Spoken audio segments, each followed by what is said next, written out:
You asked him to be in court, and he did not leave this court. The court is sitting. And you brought him yesterday. And you don't do anything to it. This is like a democratic society. How that has this young man? I now sit here with him. Thank you. And we offer him solidarity. Must it is a national obligation. Yeah, no. I'm an advocate out of this court, and I can tell you for free. Mimi sasa mmesha ni witnesses hapa. Simkuza tena. This fellas and again, this person has a right to have an advocate. Mtu alifanya kutampiga. Angalia kijana anataka She has rights. Coming suspect. They will not arrest this man in this court. Let him take the police station. Don't be biased.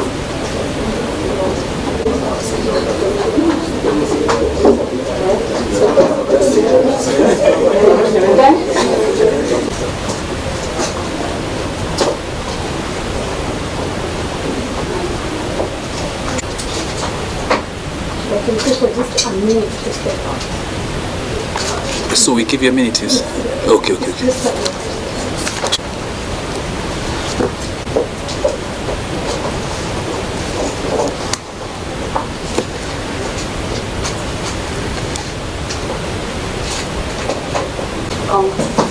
Count 1.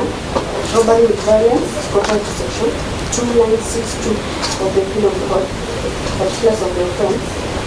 On the second day of June 2024, at Community Road in Kasarani County, Nairobi County, joined with others not for court, road number 67839, Koplo, Jaffo, Ogendo, of battery of police communication gadget and a mobile phone with Samsung Galaxy Note 1 valued at Kenyan shillings, 50,000 shillings, and immediately before or immediately at the time of such robbery, wounded the said number 67839 Koplo Jaffo Ogendo. Njoroge. Is it true or not true? Honorable Kimaru, Honorable Mutuko said this, and I'm giving a copy to the court declaration. We are going to declaration and order. We hereby declare that section 296, 295, page, Your Honor, it's page 42 of 43. Page 42 of. This is what the court said. High Court, sitting in Nairobi, not even in Kisumu.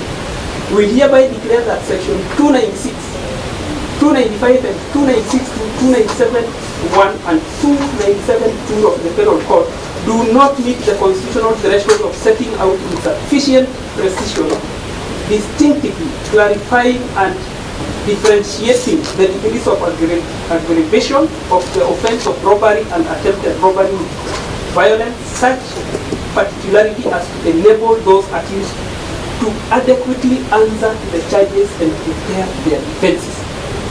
They go ahead and say, in light of one above, we recommend that the Attorney General, the Kenya Law Reform and other relevant agencies to prepare detailed professional review in the context of judgment and order made in view of enabling Parliament to appropriately amend sections 295, 296, 1, 296, 2, 297, 1, and 297, 2 of the Penal Code with a view of removing the ambiguity. Walipewa nafasi waende waondoe dosari, lakini wakazembea kotini, wakazembea kazini. Maafisa wa serikali, they are now the same men preparing charges. And I don't know whether my sister will talk to the ODPP on this particular charge. This is what the court held recently. In view of the fact that there are pending trials before the court of various stages of hearing processes where the accused person has been charged with his two phones and a laptop, and these are good phones. they also took his ID, and because we do not expect them to conduct any forensic examination on these gadgets, they should return them like yesterday. The laptop HPS5, HP-5 is a school gadget. It's a student that is in no doubt has produced documentation that should be given to him. Your Honor, on the submission under Article 29, I wish to add that this particular article is one of the articles under Article 25 that is not derogable. So that a policeman who has already characterized this young man as a dog is only expected to treat him as a dog when he has been given more time, or once these court sanctions that they detain him long. Article 28, my Lord, Your Honor, is on the dignity. What my good committed brother has played here is very clear that they do not want, they just want more time to continue torturing this young man. When I was a student of literature, we used to call them this God is of you. Now, on to the first count, Your Honor. The first count, and then it has been put there maliciously. Robbery is violence, and we are going to demonstrate the particulars of malice. Your Honor, in Joseph Kaberia Karinga and 11 others versus Attorney General, 2016 EKRL, Your Honor, to be compensated for having been charged with a law that does not exist. Your Honor, the advocate who argued this case happened to have been my friend, Evan Sulfiki. Until this morning, when we learned that the police are concocting this particular charge, told me that they have not even bothered to apply under 5(2)B rules of the Court of Appeal to suspend this. So as you sit there, as we stand on this side, there is nothing like robbery with violence under section 296(2) of the Penal Code of Kenya. Watume maabara yao waende wakatengeneze sheria, waende wakatafute makosa mengine dhidi ya huyu kijana. Tafadhali tunaomba tunaomba tumwachilie huyu kijana kwa even on his personal bond, ile tunaita personal recognizance kwa lugha ya kikoloni ama Kiingereza. Tunakuomba tafadhali, hakuna sababu zote ambazo zimetolewa. Tunaambiwa kwamba kulikuwa na umati katika kituo cha polisi mahali walipompeleka huyu kijana. Kama polisi wanaweza kwenda mtaa wote Nairobi wakiwa na vitoa machozi na kuwafukuza ama control the crowd, that is not a compelling reason. That in a police station like Kasarani or a police station like I'm told Kasarani Stadium, that the crowd prevented police officers with guns, with sniffer dogs, with tear gas, with handicaps, and with their very intimidating uniform to swear an affidavit. That, as my good friend submitted, is an admission of lack of seriousness. So therefore, my Your Honor, the only, if you are minded to release this young man on a cash pay, we pray that it be, you disregard the first account because that should not count. That one is gone. The only thing that you should actually consider is, if actually, I don't think there is anything to consider, admit him to flee personal bond. Aende nyumbani wakasome, wazazi wake wako hapa, si Mtanzania, si Uganda, si Mkongomani, ni Mkenya ambaye anajua mahali yake. Usiwapatie mtu mwingine wote kwenda kumuita huyu kijana huko. Umesikiza na masikio yako wewe mwenyewe.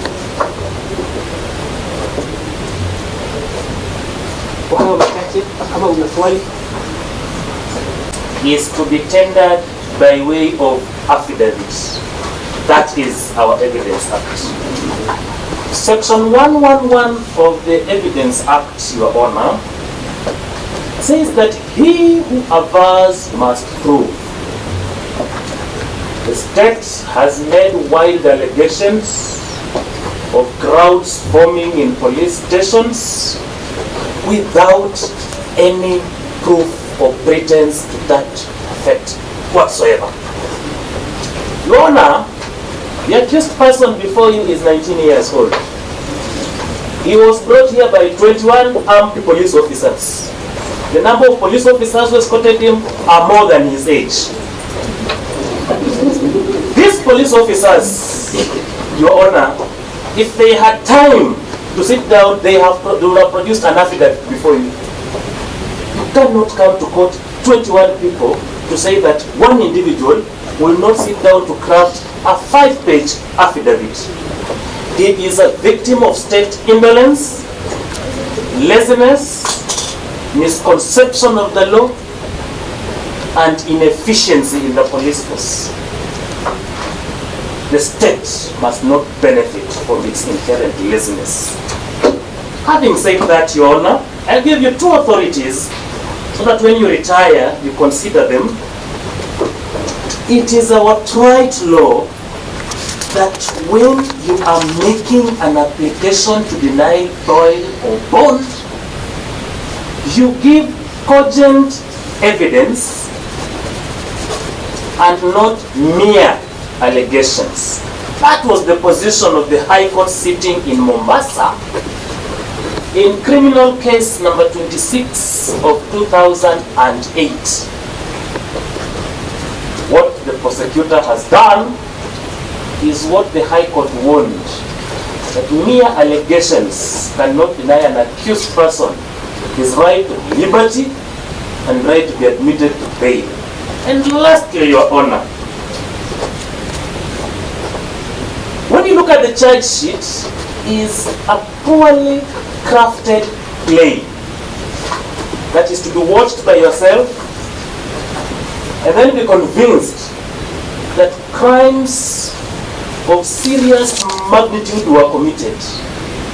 A 19-year-old robbing a mobile phone and a battery from an armed police officer. It's one of the worst plays to be played in our courts. In R versus Salim Said Nasoro, R versus Salim Said Nasoro, criminal case number 351 of 2016, in a high court in Milimani, court was very clear that seriousness of the offense per se is not a reason to deny bail.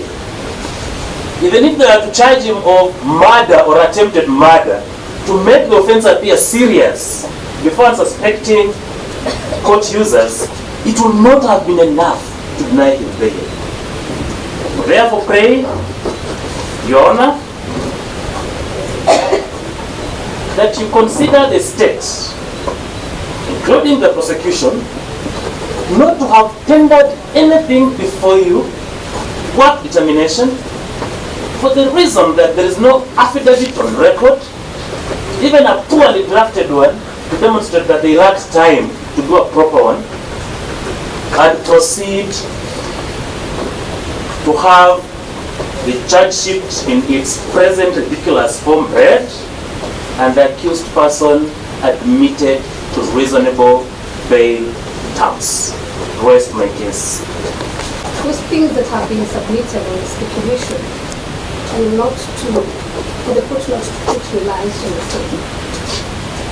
Also being the issue that we will see for 3 days, then another 14 days, and is this mere speculation? You know what has been said by the three council, and I will tell you, is that Your Honor, there is need for urgent evidence for us to move the court to the application to what they're not telling the court, it has been decided that this can only come through an affidavit. I cannot make submissions from the bar seeking for position of government. And this is the very reason I'm before you, when seeking time. I've been given reasons why the IO did not have time. It is reasonable.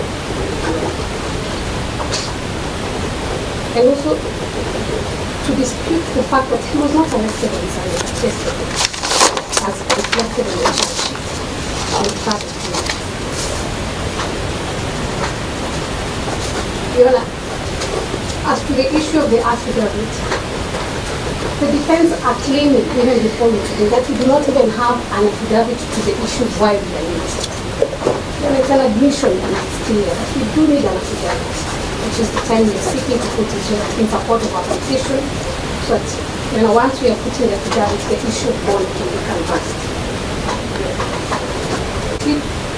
On my next tip that has been paid before you, where they are claiming the emotions, the display of emotions of one pastor does not speak for the entire National Police Service.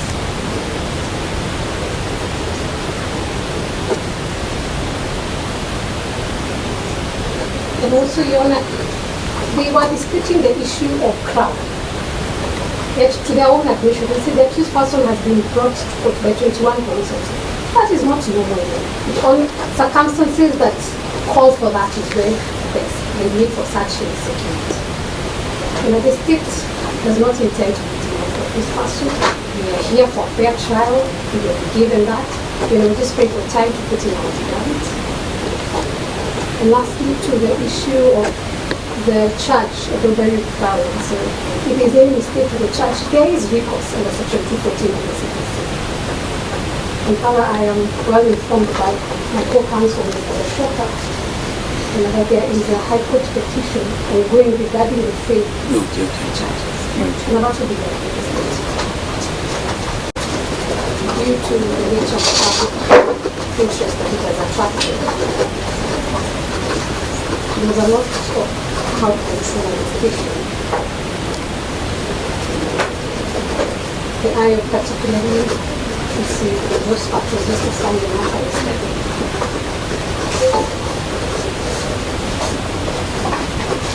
he had a very short time to record statements, seek the relevant extract reports,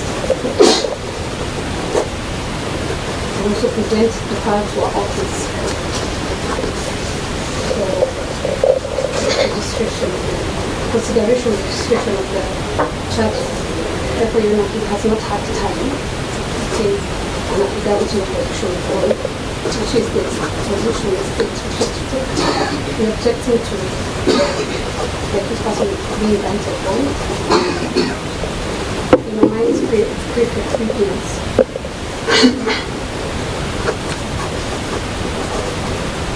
To allow the IO to put in this affidavit.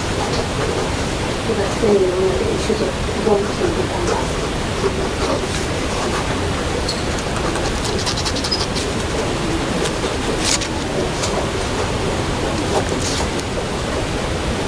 Yes, taken aback by the application made by the prosecution this morning.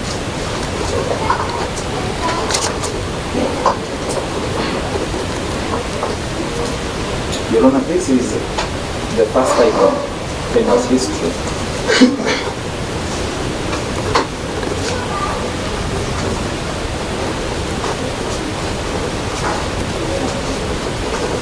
that a court is being requested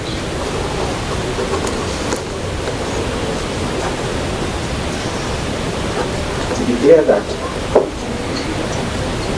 the inability of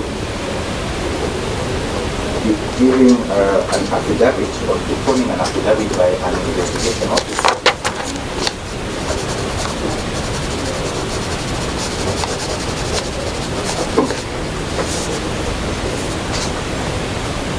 becomes one of the compelling reasons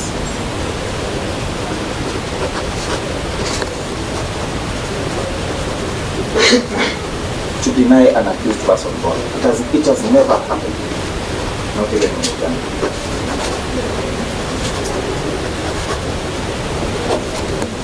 Your Honor, what is a compelling reason? Your Honor, is something that has been exhausted and has gone all the way to the utmost course.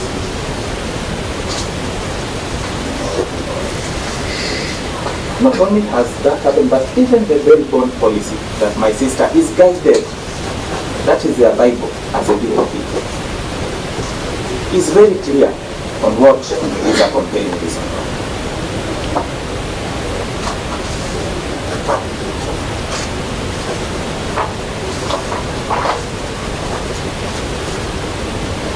And the aspect that an officer has not deboned cannot be a reason for a court to detain, to order for the detainment of an accused person for even a minute longer, Your Honor. That will go into the history books. If this court, that is what you are being invited to do. And what will happen, Your Honor, if you allow that door?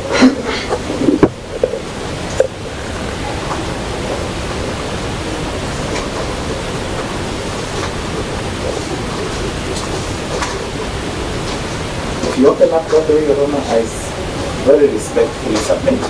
Your Honor, nothing stops all other investigating officers from always coming to this court and all other courts and abusing that and saying, we did not have time. Detain this person for 3 days. Now they're asking for 3 days, the next time they're asking for 14 days. On that reason, which is not in our constitution, Your Honor.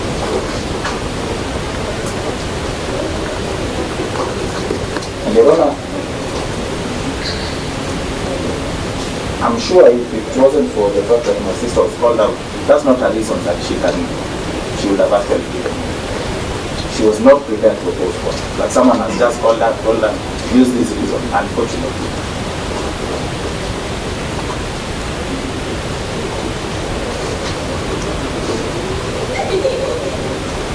But we are happy, Your Honor, that the Constitution empowers you to uphold the rights of even Lucifer himself or herself, I don't know the gender. If Lucifer was to stand on this particular matter, Your Honor, the Constitution still says that person remains innocent until proven guilty.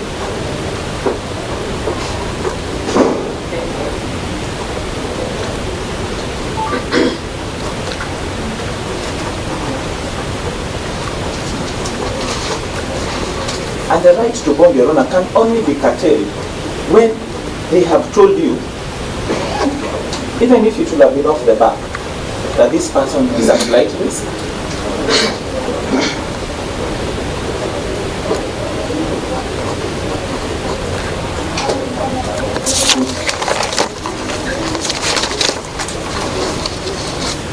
Would not attend court.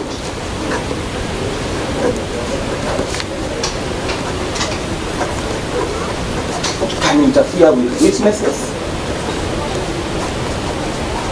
I do not wish to regurgitate that, Your Honor, because you know it better than myself. And to that extent, Your Honor, it is our humble submission before you has been brought before you.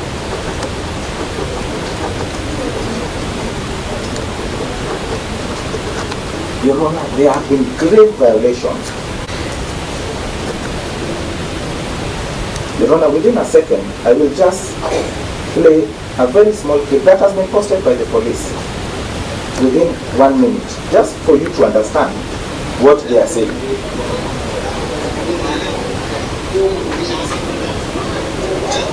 Until tomorrow, wherein we expect that they file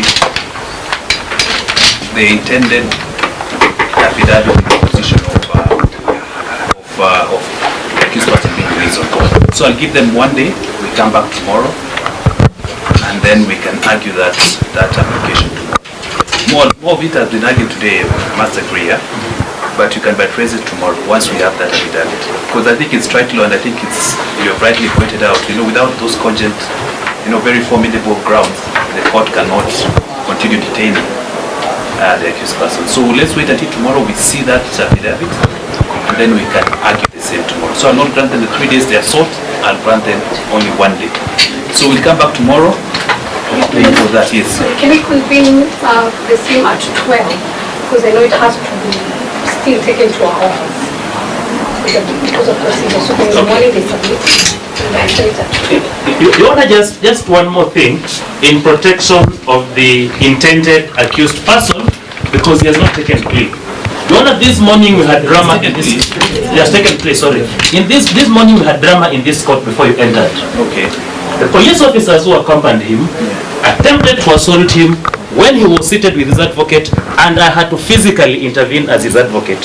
So as you send him back to them, Your Honor, favor us with a statement that his rights must be protected. His body has scars all over, and we are afraid that this 1 day you are granting them may make a difference.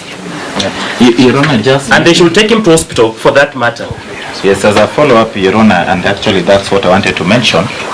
Your Honor, now that you have wisely given your directions, the accused person has injuries, as you've been told.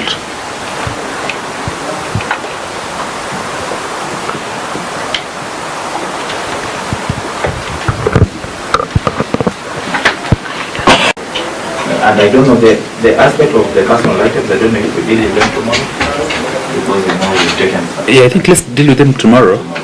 And also, maybe not to, just to underscore, you know, that we have to protect his right as well. Yeah?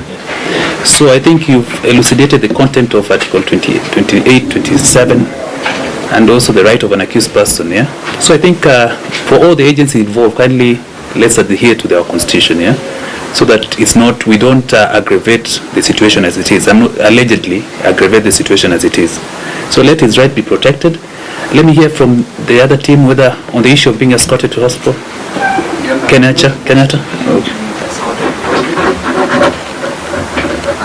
Escorted to Kenyatta, and then he should be accompanied by a parent, and also at all times he should be given access to his counsel. Yeah, so that we can curtail or stop any form of an injustice towards him or infringement of his right. So then he'll be remanded at the industrial area. So meet tomorrow at noon then. Thank you. Okay.